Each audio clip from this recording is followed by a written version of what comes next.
Hello students, welcome to another lecture of physics.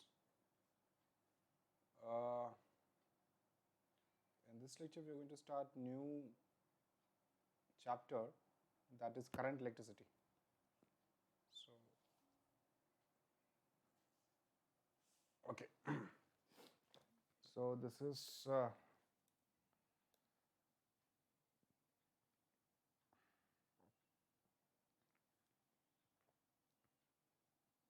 standard 12,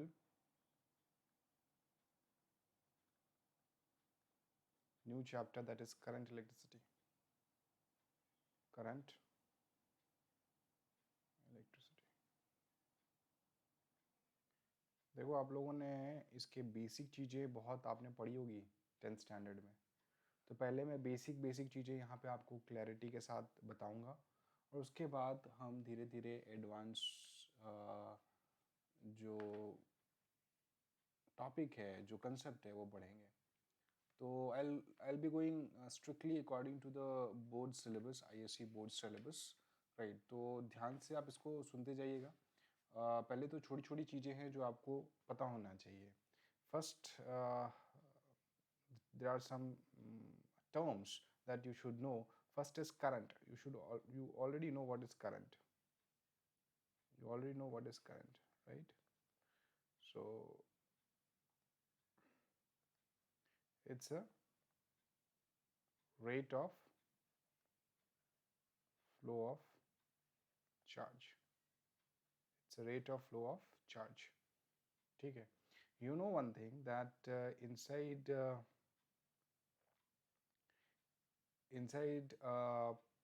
conductor, so conductor are those which allows current to flow through it, right? Inside a conductor, right? और let's say for example अगर मैं एक atom के बारे में बात करूँ, if I talk about only an atom, right, then there is a shell orbit जिसको कहते हैं, और उस ऑर्बिट में इलेक्ट्रॉन्स होते हैं. ठीक है, इलेक्ट्रॉन्स होते हैं. ठीक है, इलेक्ट्रॉन्स होते हैं. थोड़ा सा डायग्राम खराब बन रहा है पर चल जाएगा. ठीक है, मान लो कि ये इलेक्ट्रॉन्स हैं, इनर वो शेल में 2, बाकी में मान लो ये 8 है, लेट्स से 3 4 5 6 7 8 और लास्ट में. We know one thing that proton has a positive charge which is positive 1.6 into 10 raised to minus 19 coulomb, and electron has negative charge which is minus 1.6 into 10 raised to minus 19 coulomb, right? This is something which is known to us. तो proton nucleus में होते हैं, neutron भी nucleus में होते हैं. Protons electrons attract करते हैं, पर एक चीज़ आपको पता है कि जो लास्ट वाला इलेक्ट्रॉन है इसको हम कहते हैं loosely bound electrons. this electron is called as loosely or loose, let's say very loose bound, right? इसको ठीक है, मतलब ये इलेक्ट्रॉन इस एटम से बाहर आ सकता है. So that's why this electron is also known as free electron. This electron can also be known as free electron. ठीक है, तो अब ये इलेक्ट्रॉन जो है ना, ये अगर फ्री इलेक्ट्रॉन एक पॉइंट, कंडक्टर के एक पॉइंट से दूसरे पॉइंट तक अगर ट्रैवल कर रहा है, किसी रीजन से दूसरे पॉइंट तक ट्रैवल कर रहा है, तो क्या करेगा, ये अपने पे एक चार्ज कैरी करेगा. And we know the rate of flow of charge is current. An electron, this is a free electron which moves from one point to another point in conductor, right? Right, and it carries a charge. So we know by the definition of current, it's the rate of flow of charge. So if I write mathematically, my I denote as current, is Q upon T. My I is Q upon T, right? Very basic है. तो अगर मैं इसको कहूँ कि अगर मैं इसको डिफरेंशियल फॉर्म में लिखूँ तो मैं कैसे लिख सकता हूँ? My di can be written as dq by dt. di can be written as dq by dt. This is in the differential form. याद रहना चाहिए आपको. ठीक है. Then अच्छा, Q कैन, अब ये क्वांटाइजेशन ऑफ चार्ज मैंने ऑलरेडी आपको पढ़ा दिया है, तो you know what is quantization of charge. और Q charge can be written as n into e bar, where n is the integer. This is an integer. So therefore my current can be written as n into E bar upon T, where n is an integer and E bar is the charge of 1 electron, which is 1.6 into 10 raised to minus 19 coulomb, right? So this is basically the formula for the current. I think you already know this, right? But you need to understand and इसको आगे भी आपको याद रखनी है बहुत अच्छी तरीके से, right? Then the unit for current is ampere. The unit for current is ampere. So you have to define what is 1 ampere. 1 ampere means 1 coulomb of charge is flowing from one point, let's say point A to point B in 1 second. So 1 ampere means 1 coulomb of charge is flowing from point A to point B in 1 second. That is the meaning of 1 ampere. So if I say what do you mean by 5 ampere? 5 coulomb charge moving in 1 second. 5 coulomb charge moving in 1 second. That is the meaning of it. So the unit for your current is ampere, right? ये चीज आपको याद रखनी होगी. एक और चीज यहाँ पे बहुत इंपॉर्टेंट है जो मुझे आपको समझानी है, वो ये कि current is a scalar quantity, it's not a vector quantity. बहुत लोगों को कंफ्यूजन होता है. Current is a scalar quantity. Try to understand this.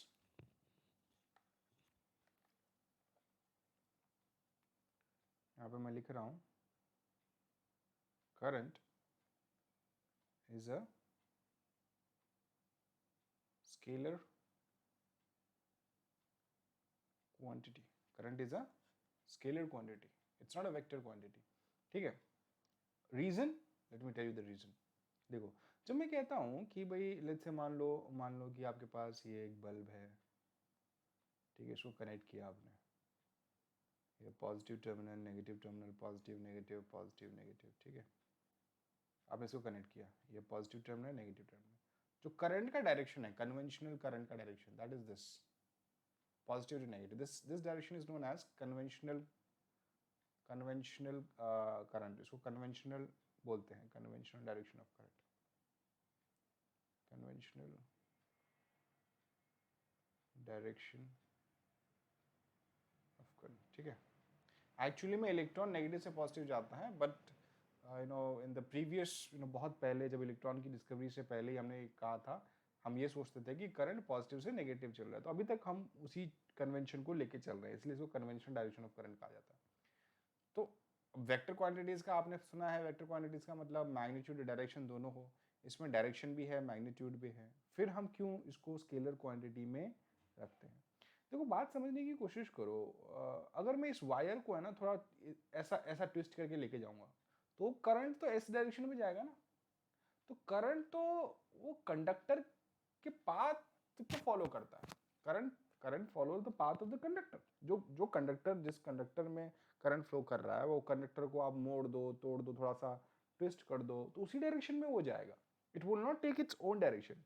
और दूसरी चीज, जब हम वेक्टर क्वांटिटीज को ऐड करते हैं ना, तो वेक्टर एडिशन मेथड यूज करते हैं. When we add two vector quantities, we use vector addition method, right? We use vector addition method, ये आपको पता होगा.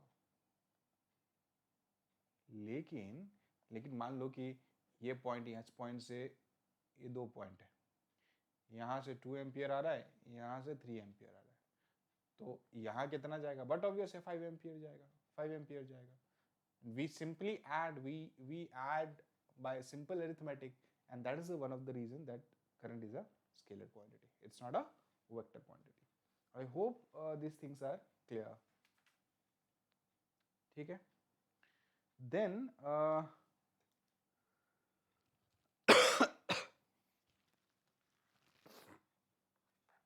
then comes another topic, that is current density. Then we have another term that's known as current density. Current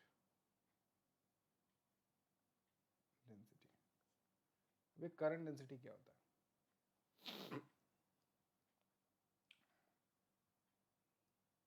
देखो, मान लो कि ये कुछ area of cross section का कंडक्टर है, ठीक है. If this is a conductor and current is flowing through it, this is area of cross section as A. This is also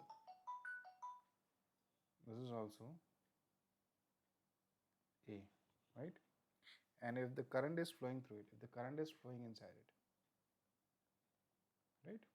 तो करंट डेंसिटी का मतलब इट्स अ करंट पर unit area. एक unit area में कितना current जाता है, एक यूनिट एरिया में कितना करंट जाता है, उसको करंट डेंसिटी बोलते हैं. उसको डिनोट किया जाता है J से.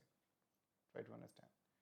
Your current density is denoted as J, and that is current flowing per unit area at that point. ठीक है, तो यहाँ पे current density is, it is the current flowing, it is the current flowing per unit area.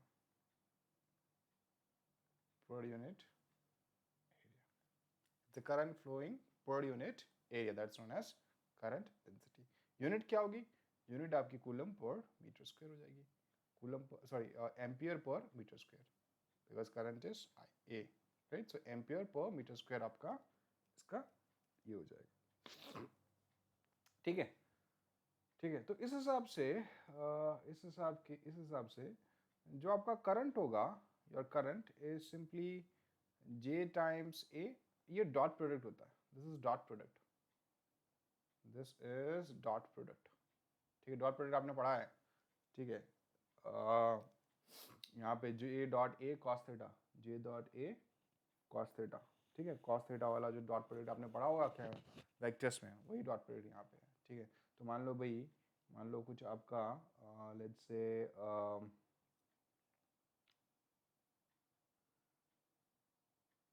if I say that कुछ अलग direction में मैं अगर एरिया बना दूँ कुछ इस तरीके से, मान लो ये एरिया इस डायरेक्शन में है और आपका करंट डेंसिटी इस डायरेक्शन में है, करंट. ठीक है, and this is the angle. So उस केस में आपका आई क्या मिलेगा? आपको आई मिलेगा J dot A cos theta, J dot A cos theta, right. बहुत इंपॉर्टेंट है, इट्स अ डॉट प्रोडक्ट, ये आपको रखना है. J dot A. What is the current density? It's the current flowing per unit area. एक per unit area पे जो current flow करता है वो, that's a current density. It is denoted as J, right? And your I can be written as J times A, J dot A. This is the dot product. This is a dot product. ठीक है, okay. सो एक question यहाँ पे ले लेते हैं.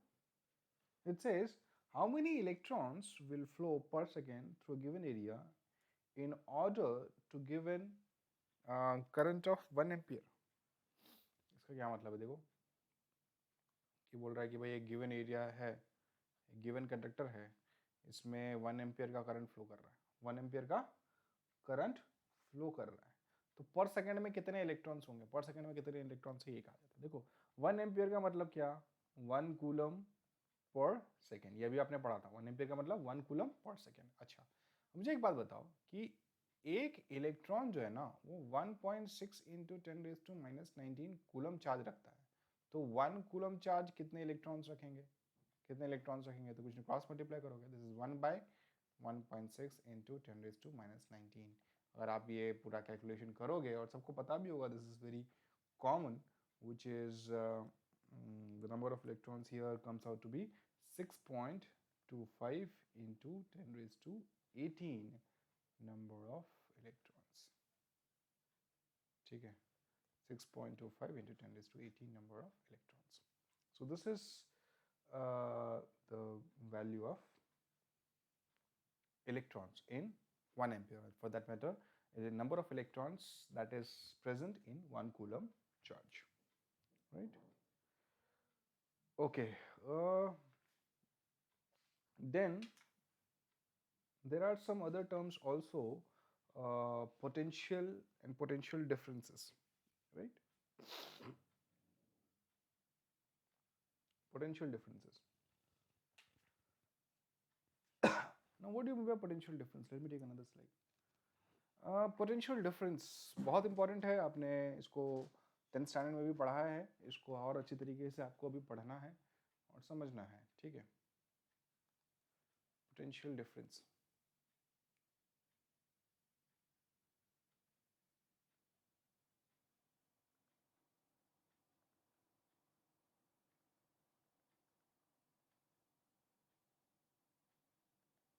या फिर पहले मैं यहाँ पे इलेक्ट्रिक पोटेंशियल की बात करता हूँ, दोनों ही बात कर लेता हूँ मैं, electric potential and potential difference. So this is electric potential.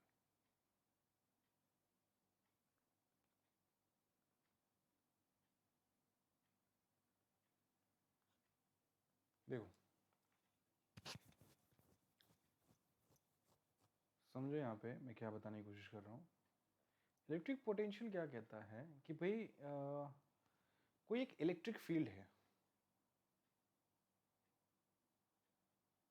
ठीक है, और आप किसी एक यूनिट चार्ज को कहीं इन्फिनिटी से, we do not know the distance, right, किसी इन्फिनिटी से एक पर्टिकुलर पॉइंट तक लेके आते हैं, एक पर्टिकुलर पॉइंट तक लेके आते हैं, तो क्या होगा, एक पर्टिकुलर पॉइंट तक जब आप लेके आते हैं इन्फिनिटी से एक यूनिट चार्ज को, तो जितना अमाउंट ऑफ एनर्जी आपने लगाया, अमाउंट ऑफ एनर्जी जितना आपने लगाया, उसको हम इलेक्ट्रिक पोटेंशियल कहते हैं, इलेक्ट्रिक पोटेंशियल कहते हैं.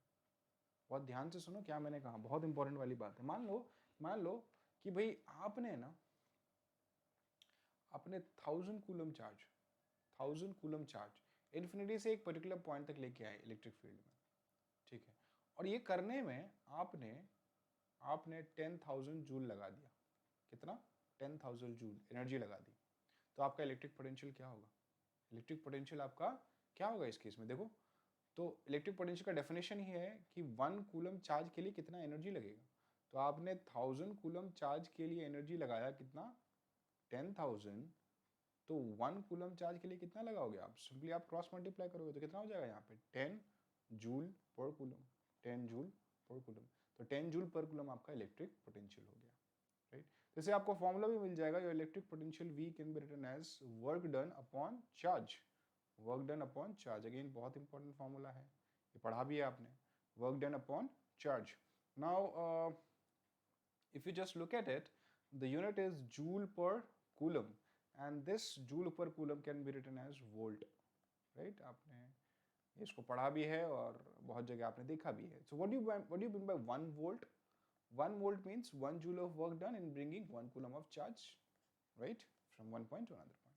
So what about potential difference? Potential difference का मतलब क्या है? देखो यहाँ पे potential difference का मतलब ये है कि यहाँ पे मैंने इन्फिनिटी की बात की, यहाँ पे मैं इन्फिनिटी की बात नहीं करूँगा. एक इलेक्ट्रिक फील्ड है, तो इलेक्ट्रिक फील्ड में एक पॉइंट से दूसरे पॉइंट पे आपका 1 कूलम चार्ज ले जाने में, 1 कूलम चार्ज ले जाने में जितनी एनर्जी लगती है, चाहे बैटरी की हो चाहे किसी भी फॉर्म की हो, उसको हम पोटेंशियल डिफरेंस कहते हैं, उसको हम पोटेंशियल डिफरेंस कहते हैं. यही चीज़ यहाँ पे भी मैं कंसिडर कर सकता हूँ. मान लो 1000 जूल को इस पॉइंट से इस पॉइंट ले जाने में 10,000 कूलम को 10,000 जूल लगा, तो इसमें इन दोनों के बीच में पोटेंशियल डिफरेंस कितना होगा?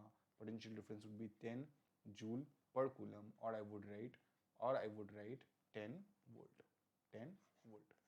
It is as simple as that, right. कुछ चीजें मैं और बताता हूँ आपको. देखो, मान लो एक बल्ब है, ठीक है, इस पे लिखा गया कि ये ना 220 वोल्ट पे अच्छी तरीके से काम करेगा, 220 वोल्ट पे अच्छी तरीके से काम करेगा, राइट, ठीक है. उसी तरीके से ये तो फिर ये तो डायरेक्टली आप लगा सकते हो, एयर कंडीशन है, 220 वोल्ट पे ज़्यादा अच्छी तरीके से काम करेगा. इसका मतलब क्या हो गया? 220 जूल लगाएगा एक कूलम चार्ज को थ्रू आउट मूव करने में, right. That is the meaning of it. अच्छा, आप जो बैटरी लगाते हो, मतलब चार्जर लगाते हो, 5 वोल्ट का होता है मैक्सिमम. इसका मतलब क्या हो गया? 5 joule of work done in bringing 1 coulomb of charge, right. उसके थ्रू पास होने में 5 जूल की एनर्जी लगेगा. That is the meaning of 5 volt, right. तो ये कुछ चीज़ें हैं, नॉर्मल चीज़ें हैं जो आपने लोअर स्टैंडर्ड में पढ़ा ही होगा इसको, right. I am just revising all दो स्टफ्स, राइट। तो थोड़ा क्या है, आपको क्लैरिटी रहेगी, right.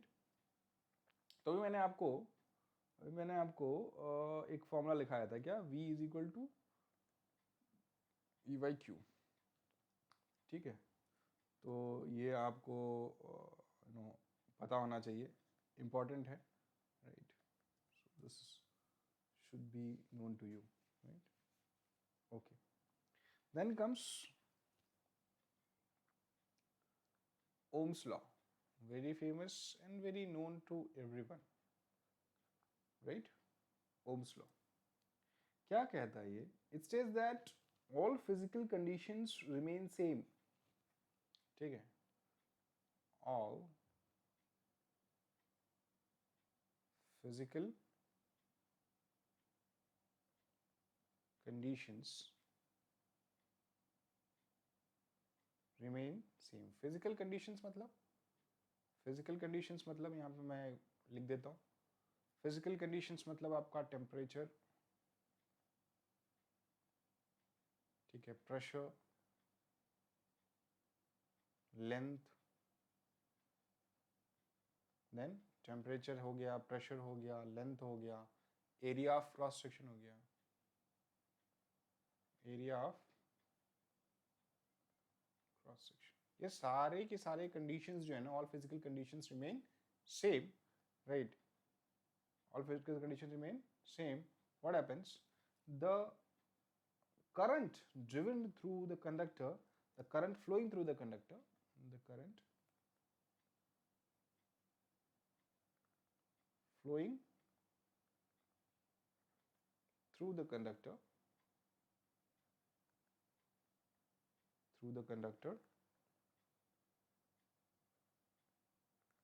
is directly proportional to potential difference across it. Is directly proportional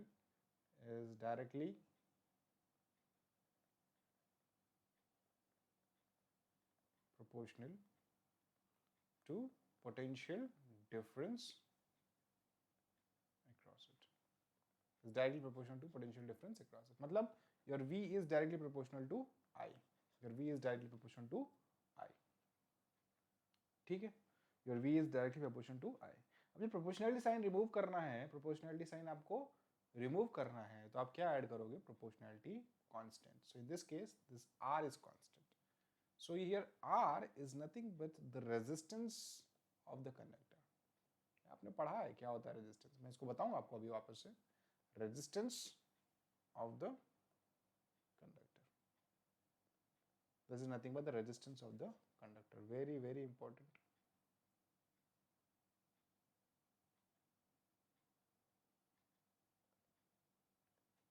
resistance of the conductor, ठीक है। तो अब इसको अगर आपको you know if you want to just verify how to verify the Ohm's law, ठीक है। तो verification of Ohm's law very simple, आप वेरिफिकेशन कर सकते हैं। क्या कर सकते हैं, आप एक कंडक्टर ले लीजिए, ठीक है।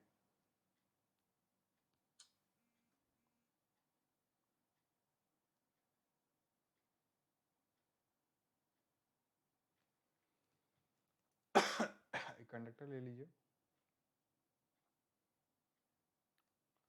और इस कनेक्टर के थ्रू एक मिनट, यहाँ पे आप एमीटर लगा दीजिए। Let me change the colour. एक एमीटर लगा दीजिए यहाँ पे, ठीक है। और साथ साथ यहाँ पे बैटरी लगा दीजिए और यहाँ पे एक रियोस्टेट लगा दीजिए। रियोस्टेट्स का मतलब आप इसकी रेजिस्टेंस कम ज़्यादा कर सकते हैं। So this is constant, this R is constant, this is V, ठीक है, this V, and you can change the value of this rheostats, right? And you can even change आप एक काम भी कर सकते हैं, आप ये इसकी जो बैटरी है इसको भी रिप्लेस करके देख सकते हैं, ठीक है। मान लीजिए मैंने ना एक वोल्टेज V1 रखा, कोई V1, तो एमीटर में कोई करंट मुझे I1 मिला. So what I did is I just found the ratio between V1 and I1. Consider that I got some value as constant. ठीक है, उसके बाद किसी रीजन से मैंने इसको क्या कर दिया, मैंने V2 कर दिया किसी तरीके से, चाहे मैं इसको चेंज करूँ या फिर इसको मैं रिमूव करूँ, तो मेरा करंट I2 हो गया. Again I just found the ratio. What I got is the same value which I got previously. That means V by I is constant, and that constant is nothing but the resistance of this conductor. So if I plot a VI graph,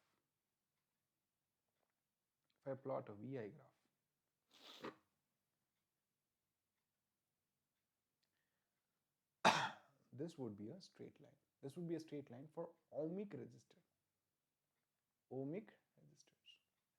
ohmic conductors. The one which obeys ohmic resistors or ohmic conductors are the conductors which obey Ohm's law, right? Which obey Ohm's law. ठीक, अब इसकी limitations क्या है? What are the limitations? What are the limitations of Ohm's law? Limitations of Ohm's law.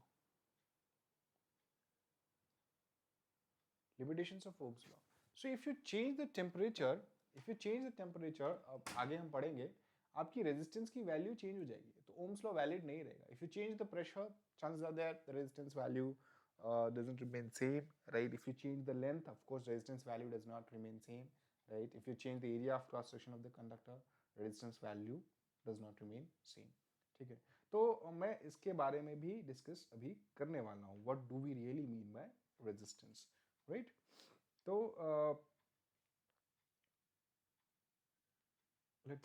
let's move to another slide. So this is V is equal to IR. So resistance is measured in ohm. Resistance is measured in ohm.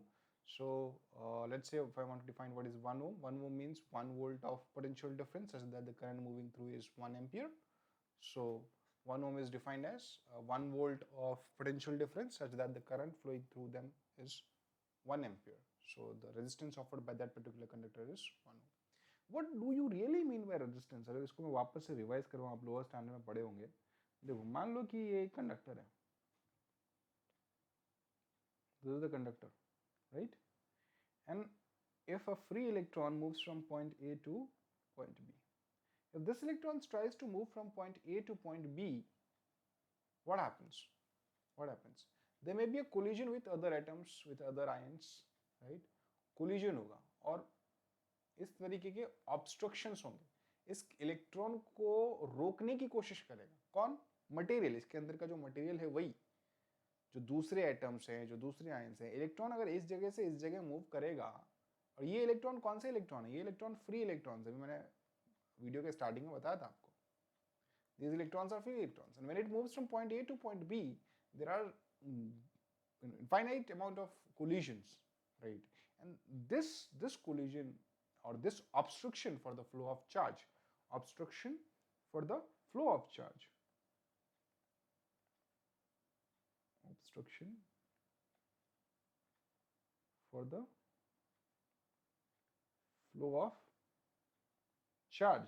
is known as resistance.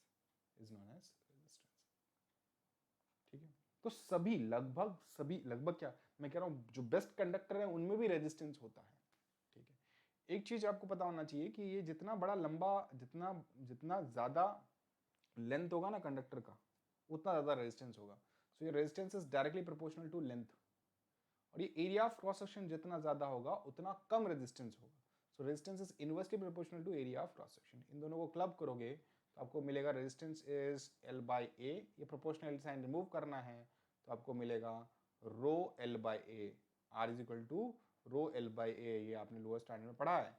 Here rho rho is specific resistance, rho is specific resistance, या फिर इसको आप कह सकते हैं resistivity, resistivity. ठीक है, I hope यहाँ तक चीज़ें क्लियर है। ये बहुत बेसिक बेसिक चीज़ें थी इसको स्टार्ट करने के लिए। ठीक है, इस चैप्टर को स्टार्ट करने के लिए आगे बहुत डेप्थ में जाना है। ठीक है, तो इसको प्लीज़ आप देखिएगा, अच्छे से नोट्स बनाते रहिएगा and try to read your textbook. If you have any doubt do message me, call me, WhatsApp me. Okay, bye bye, take care.